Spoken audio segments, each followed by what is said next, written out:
每次到了夜色人静的时候，我总是睡不着。我怀疑是不是只有我的明天没有变得更好？未来会怎样？究竟有谁会知道？幸福是否只是一种传说？我永远都找不到。With the beginning of a new region in 3.5, we've seen the story of Yangyang Xuanling and her eventual evolution to her new, alternate form. While the global version of the quest was quite good, a lot of figurative meaning was lost in regards to Yangyang's character because they needed the compressed meanings to localize them from Chinese. As such, much of truly understanding the extent of Yangyang's growth in the quest required you to know the Chinese as well as the symbolism and references to know things like the writings of Zhuangzi as well as things like the roll of the wind in order to truly understand how important the growth and maturing of her character really is, which is something that unfortunately loses a bit of its touch in the English localization of the game, as it seems that the theme of Meng Zou's writings so far seems like it's more targeted to a Chinese audience. So as always, today I'll be making an analysis of the symbolism references of Yangyang Xuanling. Just a quick warning that there will be spoilers for the 3.5 story, and with that out of the way, let's get started. 我是一只小小小小鸟，想要飞呀飞，却飞呀飞不高。我寻寻觅觅，寻寻觅觅一个温暖的怀抱，这样的要求算不算太高？ Oftentimes, resonators such as Frollo van Gelbrenner, Cardafia, Brandt, and many more have a specific book or text associated with them that doesn't just inspire but defines the design language of their character, and Yangyang Xuanling is no exception. While it was very hard to understand this in the English version, Yangyang's character and story is heavily based on the writings of Zhuangzi, one of the unofficial holy books of Chinese Taoism. Even before the update arrived, we learned the name of Yangyang's weapon, Azure Oath. In Chinese, her sword, Tianzhi Cang, which translates in a way to the vast azure of heaven, is actually a direct quote from one of the most famous lines of the first chapter of Zhuangzi's writings. The deep blue of heaven. Is this its true color? Or is it because it is so vast and far that it appears like this? In order to truly understand the significance of this quote and its relation to Yangyang, you need to understand both the wider story that Zhuangzi tells in this chapter, as well as what Taoism actually is about. In the very first chapter, Zhuangzi tells a story of the Peng, a giant fish that transforms into a giant bird, thrashing up winds until it can soar 90,000 miles into the sky. Once it finally takes flight, Zhuangzi asks us the question from which Yangyang's signature weapon takes its name, before finishing the final part of the story. When the Peng bird looks down from above, all it sees is that exact same, endless azure. When the other animals, a cicada and a sparrow, see the incredible struggle of the Peng bird, they lament that they can barely fly higher than the branches of trees, and that the Peng bird is simply wasting energy for no reason. One of the key lessons from Zhuangzi's story is one of perspective, and he describes in himself the concepts of Shaozi and Dazi, roughly translated to a small and great understanding. The understanding of the small cannot be compared to the understanding of the great. While the cicada and the sparrow are stuck on the ground, being only able to see the sky as a blue wall they can never reach, the Peng bird soars upwards 90,000 miles, and it is able to see that the sky is no wall, but an endless azure blue heaven. Hence the name of Yangyang's signature weapon. Zhuangzi's story is actually an incredible metaphor for Yangyang. One of the interesting things you observe is that a lot of people in Global see 3.5 as a flawed romantic story between Yangyang and Rover, while the Chinese community mostly doesn't see it that way at all. Instead, 3.5 is really just a story that is all about Yangyang's personal growth, to become someone that can transcend their own limits and be Rover's equal. This analogy becomes even more evident when you realize that the original 4-star Yangyang and her bird is associated with sparrows, to the point that her first resonance chain is called Sapphire Skies, Soaring Sparrows. However, as she evolves as a person and breaks through her limits in her new form, she is no longer a sparrow that soars under the skies, but a Peng bird that breaks through the barrier of heaven itself. However, you may be wondering, damn, pengu, that's cool, but why are we only halfway through this section on Zhuangzi? Well, that is because, my friends, Yangyang references this guy much more than just her signature weapon. In order to proceed, we need to learn a little bit more about Taoism. Generally speaking, Taoism focuses on communing with the Tao, following the natural flow of life. One of the biggest themes of Yangyang's story, as such, is weathering the storm of life before refining it into a calm and melodious flow of the world. This is actually shown through her resonance chain, which again references not only her journey, but Zhuangzi's story of the Peng bird. Her C1, which in Chinese is actually something along the lines of the sparrow blossoms of the wind, is a reference to what we discussed prior. Yangyang beginning as a small sparrow that can only glimpse at the azure blue of the heavens. Her C2 references the Zhaoge, or boatsman's rowing song, that shows how she roams and rows to find her path. Her C3, which in English is "My grief follows you into the clouds," is actually a pretty smart localization where they try to compress a Chinese pun into a single meaning. In Chinese, Yangyang's C3 references a yunling, which can mean both the clouds and heaven, as well as also a ling, which is a word for a tomb. What Yangyang means when she says this is that she wants to fly upwards towards the sky, like the Peng bird from Zhuangzi's story, while looking towards the past, a grief at the same time. She is confronting, in Taoist terms, the storms of her life. Her C4 is pretty literal, talking about how Yangyang begins the story of 3.5 with a letter to Rover.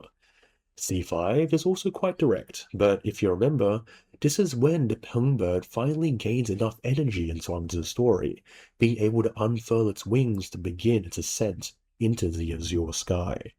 However, the most interesting part of the resonance chain is of course the final part, when she finally tames the storm, coming to terms with herself when the azure shines ever clear as a Peng bird soars upwards to the heavens. Yangyang Xuanling C6 is quite interesting, because it provides a unique buff effect called Still as Withered Wood. This is, to the surprise of absolutely nobody, a reference to Zhuangzi. In the second chapter of his book, he begins with a question. Can the body be made with withered wood and the mind like dead ashes? In Taoism, withered wood is symbolic of ultimate stillness, a calmness where the chaos and storms of life can no longer affect you. By being the buff that Yangyang gains in her final resonance chain, it essentially symbolizes that she has finally reached an ultimate peace, come to terms with herself.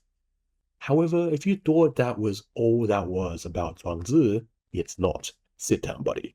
Because in the second chapter of Zhuangzi, where we got the quote of the withered wood from, it has actually more stuff after it. In the sentences after, Zhuangzi brings up the Sanlai, or three pipes. You hear the pipes of the people, but not the pipes of the earth. Even if you hear the pipes of earth, you do not hear the pipes of heaven. Here, Zhuangzi describes the pipes of the people as the sounds of man, running through bamboo flutes, while the pipes of the earth are the chaos of natural noise, like the wind, and the final pipes of heaven are a kind of cosmic energy, an ultimate peace that runs through all things. When Yangyang fulfills the final part of her transformation in 3.5, she combines all three pipes, the voices of the people, the chaotic wind of nature, and finally, this allows her to transcend and reach heaven as she casts her ultimates. Within this, Zhuangzi says, the vast breadth of the universe, this is called wind. Sometimes it is unmoving. When it moves, it makes 10,000 openings resound dramatically. Have you not heard it, like a terrifying gale? Zhuangzi says that Yangyang now controls the pipes of nature, a chaotic force that is both peaceful yet capable of wreaking chaos. It is a storm that can resound in 10,000 places. And what is Yangyang's forte circuit called? The Way of 10,000 Voices. When Yangyang communes with heaven to bring down a storm, what is a resonance liberation called? The Hush of 1,000 Voices.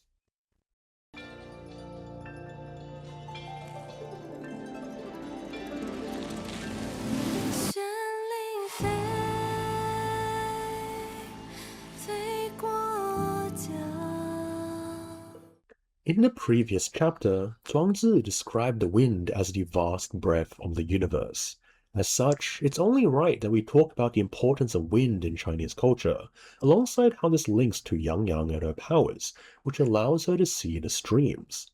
Like how Yangyang evolves her forte in person, turning from a storm to a calm, collected breeze, her usage of wind actually shifts between two different types. Of course, we saw from the last chapter that wind can be like Zhuangzi's pipe of nature, a chaotic, devastating natural force that breathes through the heavens and universe itself, resounding through 10,000 places, which is why Yangyang Xuanling's forte is called the Way of 10,000 Voices. This is actually the answer for one of the community's biggest questions. Why is Yangyang havoc? It is because of how Zhuangzi depicts in the power of wind, the breath of the universe that can rumble the entire world into chaos. However, wind has another job in Chinese culture. Oftentimes, it is seen as the ultimate emissary of messages and communication, because the wind currents carry birds that convey messages to people far away. For example, Yanshu, translating to goose letter, comes from old tales in Chinese culture, where letters were tied to feet of geese before migrating along the wind. 说我们皇帝陛下在上林苑打猎时打下了一只北方来的大雁。嘿，您猜怎么着？那大雁脚上绑着一封信，说苏武没死，就在北海边放羊呢。这匈奴单于一听就相信了。 因为苏武在他们眼中就是个能创造奇迹的男人，真干出让大雁帮送信的事儿呢，也不是不可能，所以立刻道歉说苏武的确还活着，我们这就安排他回国。所以后来大雁就和传递书信绑定了，诞生了一个成语叫鸿雁传书。Additionally, Yangyang's roving, whether in Jinzhou as a midnight outrider or in Xuanfang as a Shen watcher, going wherever the winds tell her in order to help others, is actually quite reminiscent of the real ancient Chinese practice called caifeng, otherwise known as collecting the wind. This was when state officials would travel to the countryside, collecting the thoughts and opinions of the peasants and everyday people. Here, again, the wind is seen as not just a literal breeze, but a personification of people's thoughts and struggles. As such, Yangyang's forte, her streams, are based on this idea. The wind, as a carrier of messages and thoughts, is personified as carrying frequencies, which we know in Wuthering waves can comprise of emotions, thoughts, and even visions. Beyond this, the wind in Chinese is oftentimes also used as a metaphor for flowing and bending, in much the same way that Zhuangzi in the previous chapter believes that one must be flexible against the challenges of life. You can even see that Yangyang's combat and sword emblemizes these ideals of flowing and bending, rippling like the wind. When we combine all of these understandings, the wind is essentially the breath of heaven in the universe, which is something that is even further near the end of 3.5, when Yangyang speaks to what seems like a higher existence. Whether this is the unknown goddess in the first instance, nobody knows. But as someone who is now officially called a votary of the voice, she has transcended beyond her limits and grown, like the Peng bird, like the wind from Zhuangzi's Sanlai. She now soars towards heaven. 水泱泱，山茫茫。 It would be impossible to make a video on Yangyang Xuanling without talking about the Xuanling bird that makes up so much of the quest and a new character. To begin, however, we need to first actually talk about what the color Xuan actually is. While in English, Xuan is simply translated to azure, in reality it is more of a blackish azure blue color, which within Chinese culture is seen as symbolic of the infinite void from which all creation emerged. This is actually another reason why Yangyang is all of the havoc elements.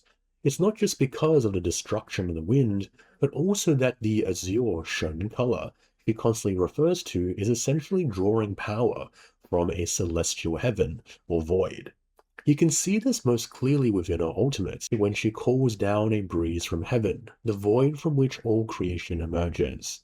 During this animation, you can also see birds flying down from this cosmic sort of abyss, which actually ties into one of the first inspirations for the Xuanling bird, being the Xuanniao, which is seen in Chinese mythology as being the divine messenger bird of heaven. According to many Chinese classics like Confucius's Shijing, the Xuanniao was the bird that conveyed messages from heaven, giving birth to the Shang dynasty. Books like the Shanhaijing note it is an omen of peace and tranquility.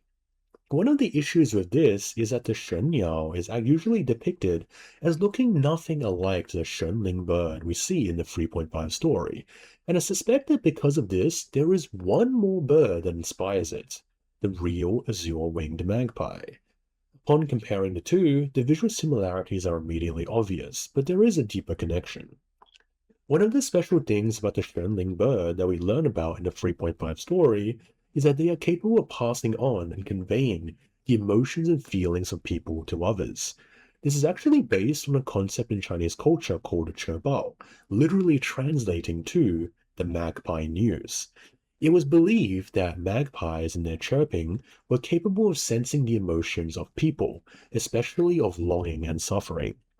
This is best illustrated through the story of the cowherd and the weaver, where the separation of two lovers was so great that every magpie on earth, who sensed their suffering, linked together their wings to form a bridge, the churchow, as if so the two lovers could reunite across the heavens.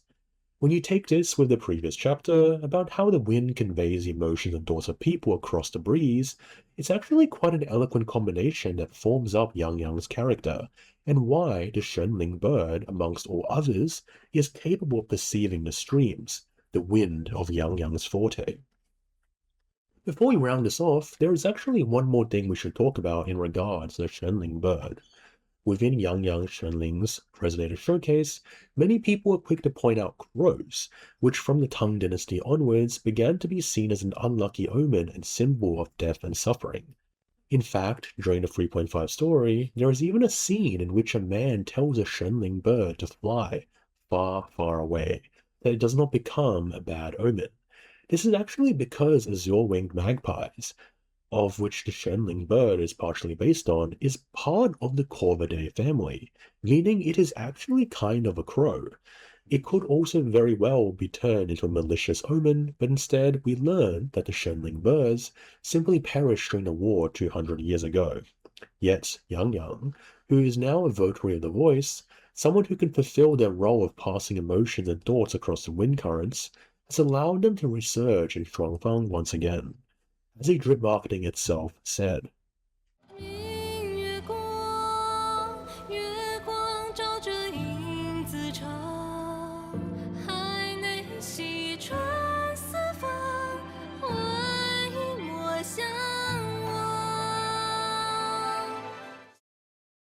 and with that, we have reached the end. This is quite a short video in terms of the number of chapters, but as you can probably tell, the chapter on Zhuangzi alone really took it out of me. I hope you all understood even a little bit better the figurative layering of Yangyang's story and what it meant for her growth in general. especially since a lot of it was hidden within the Chinese version of the mission. If you enjoyed this video, consider supporting me by subscribing, commenting, and even becoming a channel member. As always, I hope you all have a great rest of the day. I'll see you all in the next one. 所有知道我的名字的人啊，你们好不好？世界是如此的小，我们注定无可可逃。当我插进人群的暖痕，当你成为明明的伤口，受我的压力的生命在这样哪里的重要？我是一只小鸟，想要飞也飞呀，飞也飞不高。我寻寻觅觅一个温暖的问候，这样的要求算不算太高？这样的要求算不算太高？